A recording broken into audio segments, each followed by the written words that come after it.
Today we'll discuss alternative techniques for the classification.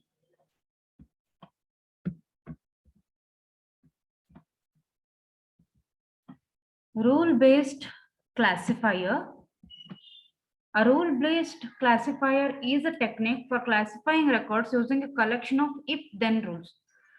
So will be having if-then rules. We have to create if this condition is true, then what we have to do, what is the action need to be taken, or what is the classification. Okay, based on that, rule-based classifier technique works. The rules for the model are represented in a disjunctive normal form, that is R, R1 or R2 or this V symbol, it's R. Okay, R symbol, that V symbol is R. Okay, R1 or R2 or so on up to Rn, where R is known as the rule set. Okay, R will be having set of rules. R will be having set of rules R1 to Rn, and each Ri is the classification rules or disjunct. Each Ri is a classification rule, or it is called as disjunct. So consider this example. It is having a rule set for the vertebrate classification problem. That is what kind of animal it is. Okay, so R1. So we have 5 rules here, R1 to R5. Okay, so gives birth is equal to no, and aerial creature is equal to yes, then it will be birds. Then second rule, gives birth is equal to no, and aquatic creature is equal to yes, then it will be fishes. Then R3 is gives birth is equal to yes, and body temperature is warm blooded, then it will be mammals. R4 is gives birth is equal to no, and aerial creature is equal to no, then it will be reptiles. Then R5 is aquatic creature is equal to semi, then it will be amphibians. Okay. So each classification rule can be expressed in the following way. That is Ri, condition I. Ri is the number given to the rule or rule name. Okay, it's a rule name or number given to the rule. Then condition I, this is if condition. This arrow symbol, it is then. Okay, it implies yi. Okay, yi is the action. Okay, yi we can call it as classification also. It can be, we can call it as classification. The left hand side of the rule is called the rule antecedent or precondition. The left hand side of the rule is called, that is condition I. It is called antecedent or precondition. It's a condition. It has to be satisfied. It contains a conjunction of attribute test. It's a combination of, it's a joining of attribute test. Okay, that is will be having and operator here. So condition I will be A1 OP V1. That is A1 is the attribute name and V1 is value. Okay, A1 OP V1 and A2 OP V2 and so on up to AN OP VN. Okay, where AI VI is the attribute value pair and OP is a logical operator chosen from the set. That is, this is since it is condition. So what kind of condition it is? Equal to, not equal to, less than, greater than, less than or equal to, or greater than or equal to. So that is OP operator. Okay. Then each attribute test AI OPVI is known as conjunct. Okay, it is conjunct. It will be combination of attribute test, conjunction of attribute test. The right hand side of the rule is called the rule consequent, which contains a predicted class yi. Okay, this is yi is the classification. Yi is the classification and rule consequent is yi. Okay, rule consequent is yi and antecedent is condition I. That is left hand side is antecedent and right hand side is consequent. A rule R covers a record R if the precondition of R matches the attribute of X. R is also said to be fired or triggered whenever it covers a given record. So if it satisfies the given record, then it is called as triggered. For an illustration, consider the rule 1. Okay, consider this rule 1. That is rule 1 gives birth is equal to no and aerial creature is equal to yes. If this is true, then the classification is bird or birds. And consider the attribute for the vertebrates. Okay, name is hawk and grizzly bear. Body temperature is warm-blooded for both hawk and grizzly bear. Skin cover. For hawk, it is feather. For grizzly bear, it will be fur. Gives birth. For hawk, it is no, and for grizzly bear, it will be yes. Aquatic creature, no for both. Aerial creature, yes for hawk and no for grizzly bear. Has legs, both yes, and hibernates. One is no, that is for hawk, it is no, and for grizzly bear, it is yes. Okay. So R1 covers the first vertebrate because its precondition is satisfied by the hawk's attribute. You can notice that gives birth is equal to no, that is for hawk, and then aerial creature is equal to yes. So classification will be birds. The rule does not cover the second vertebrate because grizzly bears gives birth to their young and cannot fly, thus violating the precondition of R1. Okay, so it matches with the first one, that is hawk. The quality of a classification rule can be evaluated using measures such as coverage and accuracy. We'll see what is coverage and accuracy. This is the measure for evaluating the classification, quality of classification. Given a data set D and classification rule R, A implies 5. The coverage of the rule is defined as the fraction of records in D that trigger the rule R. Okay, that matches with A. Okay, trigger the rule R means it matches with A. The coverage of the rule is defined as the fraction of records in D. In set of records, given records, we have the rules which matches with A, we have to count that. Okay, that will be that is fraction of records in D that triggered the rule R. That will be your coverage. Okay, its accuracy or confidence factor is defined as the fraction of records triggered by R whose class labels are equal to Y. So here we have a classification Y, right? Consequent. We have a consequent Y. So here we have to check. We have to count how many number of antecedent matches with Y also. Okay, if that is the case, then it will be accuracy. We have to find the fraction.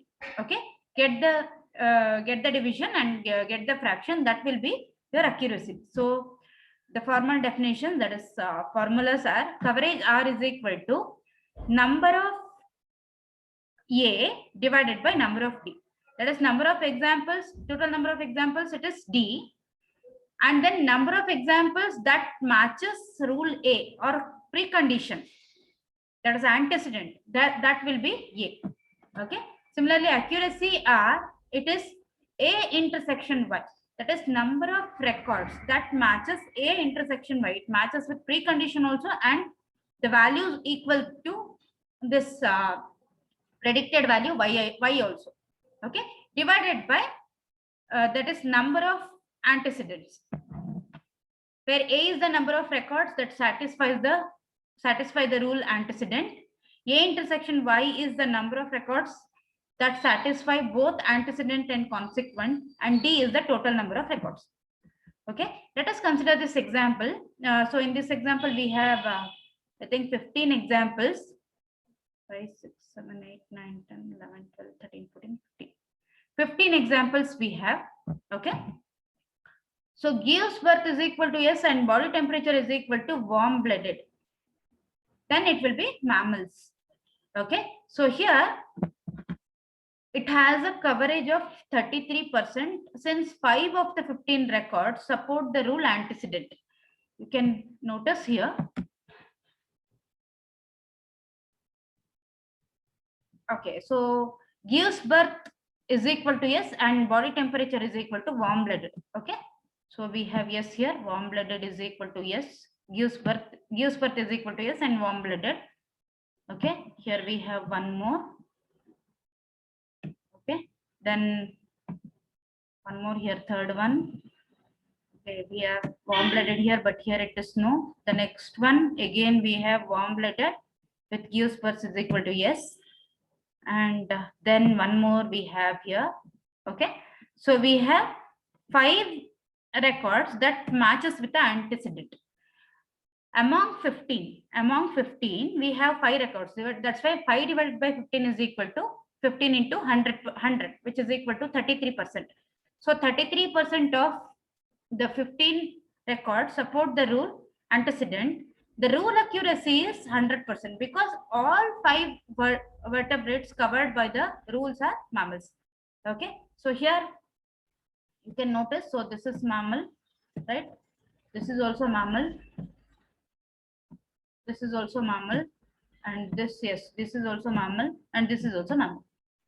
Okay, so here we have 5 antecedents and 5 yes also, that is y values mammals.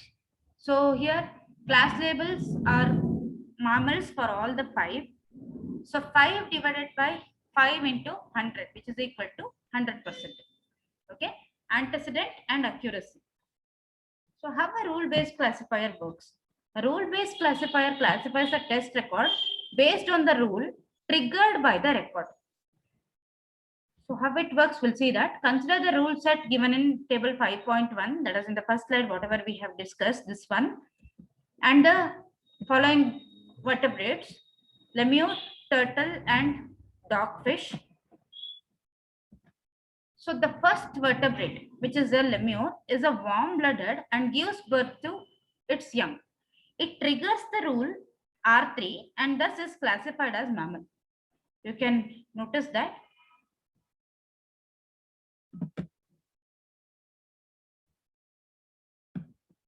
Okay, so here we have 2 conditions, right? That is gives birth is equal to yes. Okay, so gives birth is equal to yes, and body temperature is equal to warm-blooded. Body temperature is equal to warm-blooded. So it triggers, it matches with rule R3. Okay, it matches with rule R3. So here it is considered as mammals. Okay, that is lemur. The second vertebrate, that is turtle, triggers the rule R4 and R5 both. Since the classes predicted by the rules are contradictory, here it is confusing, right? So you can notice that turtle, it's cold-blooded. Turtle is cold-blooded, and here we have gives birth is equal to no.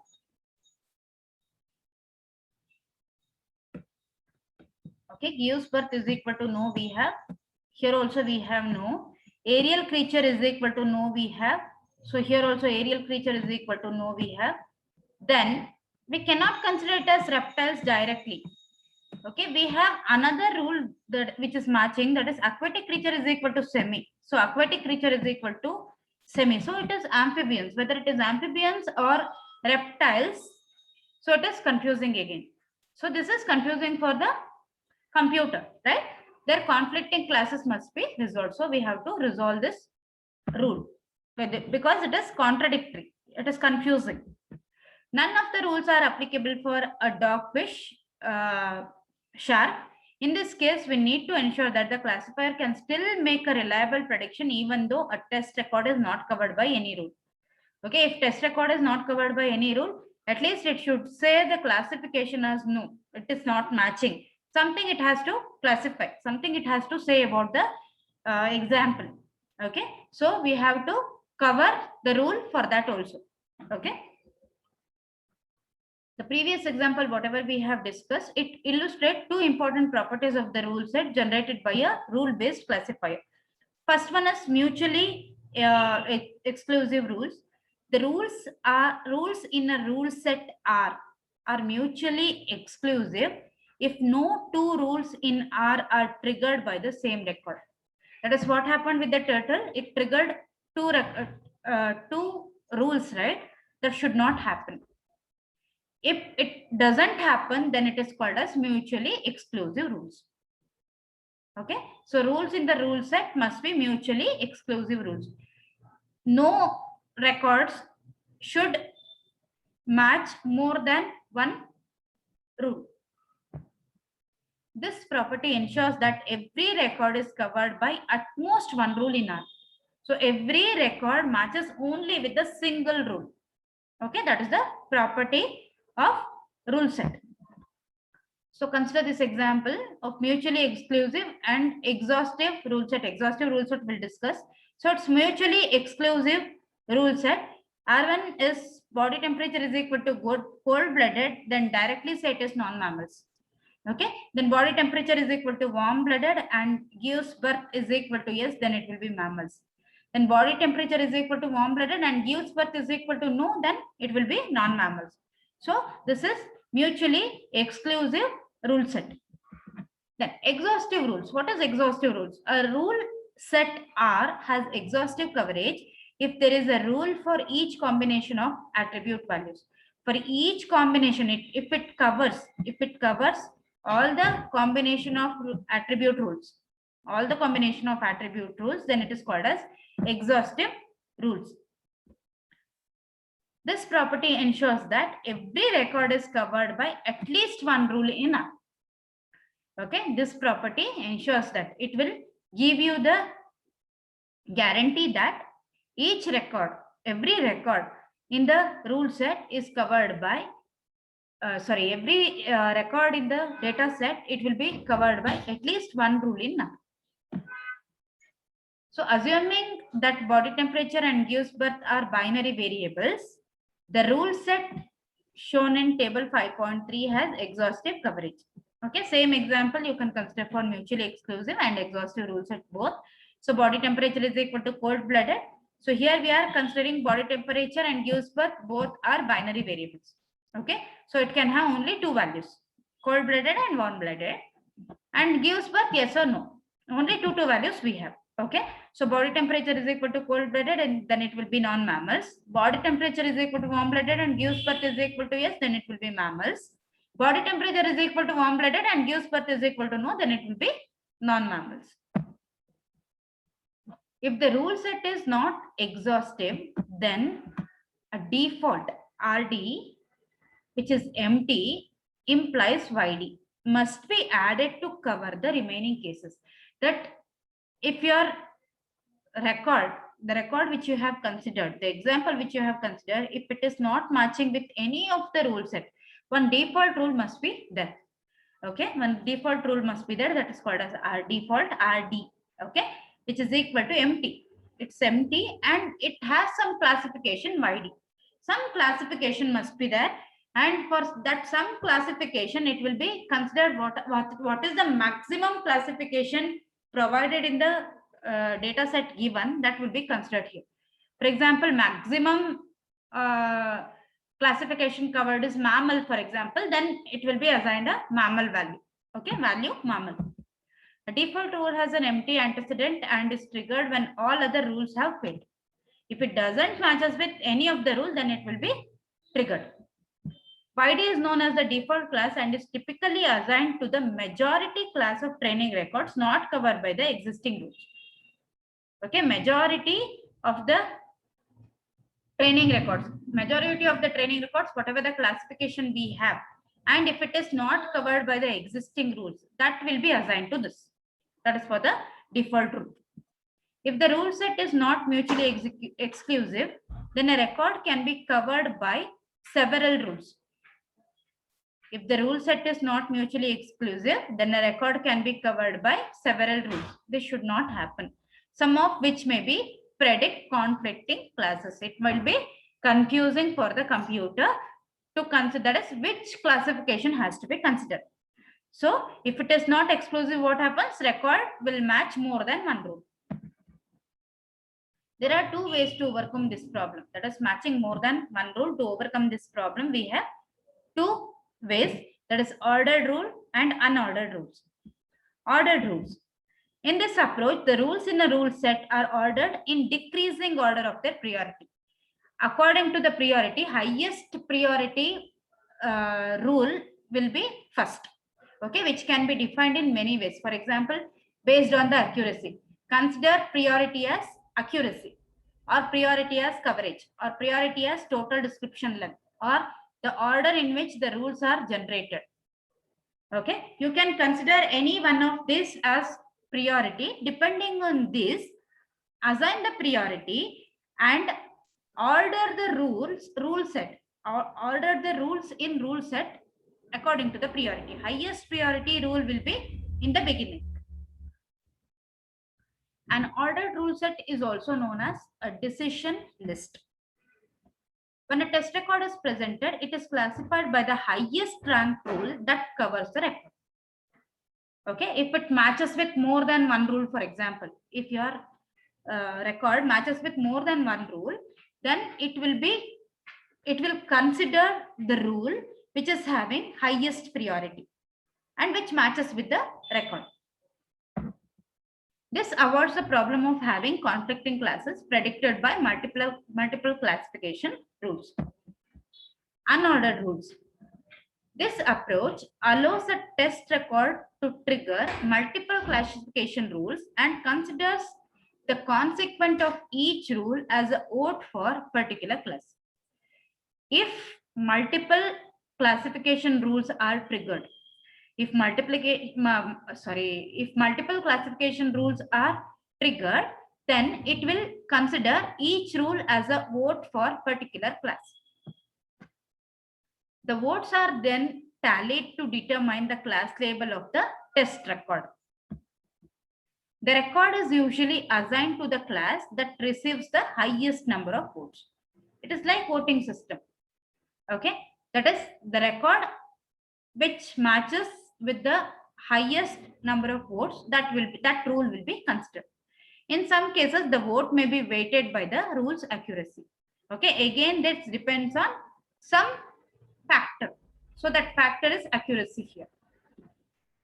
Using unordered rules to build a rule-based classifier has both advantage and disadvantages. Unordered rules are less susceptible to errors caused by the wrong rule being selected to classify a test record. This is advantage.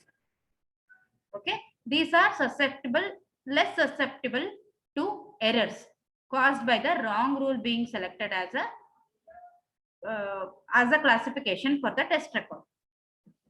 Disadvantages: model building is also less expensive because the rules do not have to be kept in sorted order. Sorry, this is also advantage. Model building is also less expensive because the rules do not have to be kept in sorted order. That is, in ordered rules, we have to keep the rules in decreasing order of their priority, right? Highest priority rule will be first. But here, we need not to keep the rules in order. So this is less expensive. But classification, this is the disadvantage. Classifying a test record can be quite an expensive task because the attributes of the test record must be compared against the precondition of every rule in the rule set. This is one problem. It has to match with every rule in the rule set. Then according to the unordered rules characteristic, we have to find out how many number of votes are given for each classification rule, and according to that we have to select it. So again, it is expensive task. Expensive task means it will take time. Okay, this is about unordered and ordered rules. Thank you. If you have any doubts, you can ask me.